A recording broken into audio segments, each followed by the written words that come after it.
Hey everyone, welcome back to Bald Guys with Guns. I'm Rob, and today is another update video on my custom rifle, specifically about the Moses Brass Life.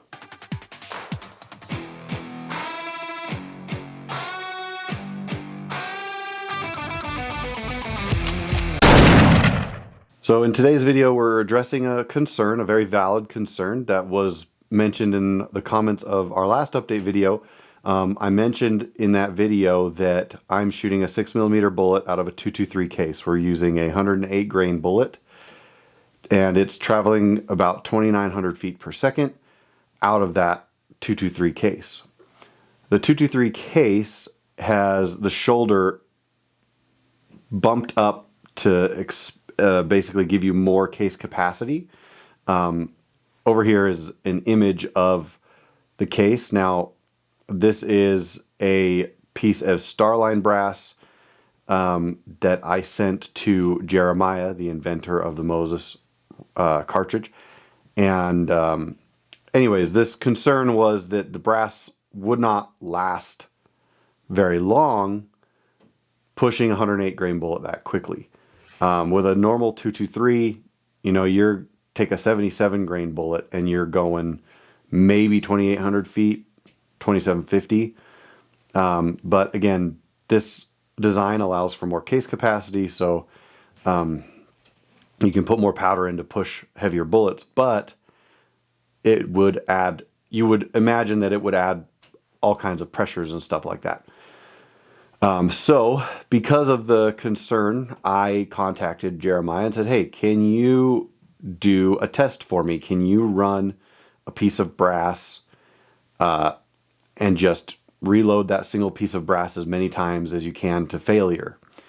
And he originally started with a piece of LC brass. He likes to get once fired LC brass because it's super duper cheap. And he fired that about 12 times with, I believe he had 30 grains of Varget in there. And around 12, he did not like how loose the primer pocket was getting and figured that was probably about it for that case. And afterwards, I said, well, can you take one of the Starline brass that I sent you? I'm willing to sacrifice a piece and just do the same thing. And because it's a different piece of brass, he put 28.8 grains of Varget in it, and it was going 29.45 was the average after 10 shots. And this image that you see here is the image of the brass after 10 firings. If you look at the neck, which I know is tiny, is another thing we'll address later on, there's no black ring around it that you would normally see when you shoot a gun. He doesn't clean the brass. This torture test, what he's doing is he's shooting it, he sizes it, powder, bullet, go again. No annealing, no trimming, no chamfer and deburring. It's just size, prime, powder, bullet, shoot, and then back. This is how he shoots his guns and how he's able to do it very quickly. He can literally just shoot out of his window. That's the dream right there, living in a place like that. But anyway, so that's what I had him do with the Starline brass. And again, this picture is 10 firings and it still looks brand new. But unfortunately, he had run out of Varget after 10 firings. And so I said, well, you had in the past used 6.5 Stabal match for this round. Why don't you go ahead and just use that and keep going? And for consistency, he put 28.8 grains of powder in, and he shot it 14 more times, and the average speed was 2,800 feet per second. So a little bit slower than the 2,900 that I had mentioned before, for a couple reasons. One, we weren't sure how much powder to put in the brass to get 2,900, and when he was shooting it at with Varget at 28.8, he was getting very consistent numbers in the 28.50, 28.45 area. So his ES and SD was really good, and it just looked like an immediate good load for the round. And it was pretty close. If you look at ballistics on a bullet like that, 50 FPS, we could have pushed it faster for this test, but you know, and I know torture tests you want to be close to max, if not at max, but I'm not going to run this round. It's going to be between 28 and 2900, wherever the node is there. When you look at a ballistics calculator, you're only losing at like 1,000 yards, 10 to 15 FPS, whether you're going 2850 or 2900. So it's not a big enough difference to concern me. But anyways, he fired it 24 times in total. And the only reason that he quit was because the brass had gotten so hard around the neck from resizing without annealing that it wasn't shrinking to allow for proper neck tension, and the bullet wasn't staying in the case. It was very loose, and that's not what you want. You want it to be tight in there so it doesn't fall out and you lose all your powder and all that kind of stuff. But he basically was like, I could anneal this and keep going, but the point of the test was to shoot it as many times without doing all the intense proper brass prep. Just size, powder, bullet, go. Size, powder, bullet, go. And just over and over and over.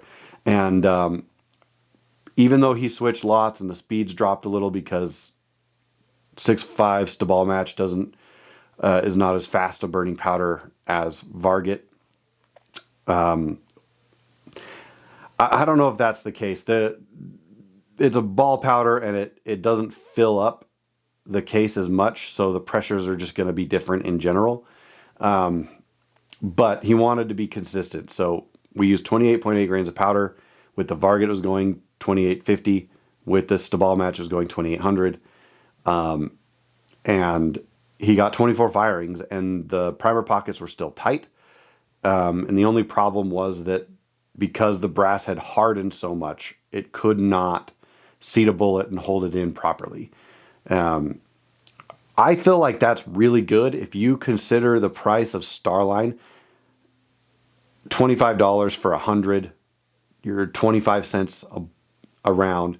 And after you've fired it 24 times, you're at like a penny per firing for that single piece of brass. So that's, to me, really good. I don't know what you guys consider to be really good, but if you can imagine if we did proper brass prep and annealed and everything else, we would get substantially more firings out of this brass. And this is Starline, which isn't top of the line brass like your Lapua or your Alpha or even your Peterson.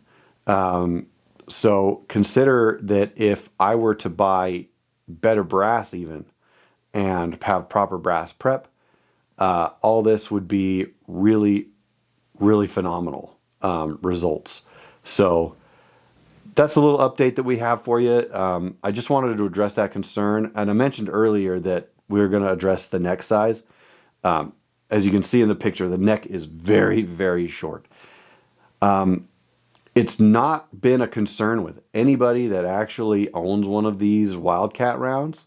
It holds the bullet, and because of the design, I believe because there's not as much neck for variation, for one, with neck tension, and also because there's so little neck, the bullet leaves so quickly that the pressure leaves the case and goes down the barrel.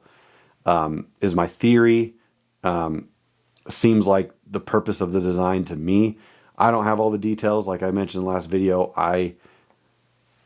they want to protect the exact specifications and everything of it. But, when most of your pressure is leaving the brass and going down the barrel with the bullet, it's gonna give you better brass life.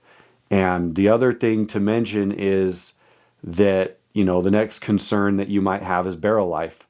Now, this Wildcat hasn't been out for too long, but they're there are a few rifles out there in multiple calibers that have over 2,000 rounds down their barrels, and they're still printing the same size groups that they were originally. So, you know, barrel life is good.